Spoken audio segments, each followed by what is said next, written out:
కొంతమంది అరుగుల మీద కూర్చొని చూస్తుంటారు సీసీ కెమెరాల్లాగా. వచ్చేవాళ్ళని పోయి. ఇది ఒక దరిద్రపు అలవాటు.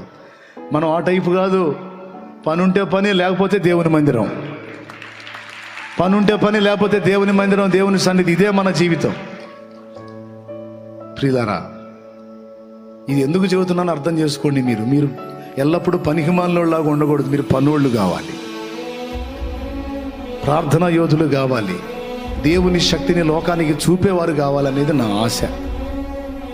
ప్రార్థన చేశా.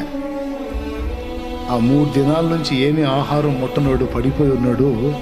ఆ ప్రార్థన చేసి వెళ్ళిన తర్వాత అంత మజ్జిగన్నం తిన్నాడు అంటవాడు. ఇక మరుసటి రోజు పోతుంటే ఇక మళ్ళీ నిలవరు. అయ్యా మా అబ్బాయి లేచాడు, దా ఇంకొకసారి చేద్దు కదా. ఇక వాడు పూర్తిగా వాడి ఒంటి మీద ఉన్న అవన్నీ తగ్గిపోయిన దాకా నన్ను వదిలిపెడితే ఒట్టోళ్ళు. మీకు తెలుసా, ఆ కుటుంబం నాతో కలిసి ఇక చర్చికి రావటం మొదలుపెట్టారు.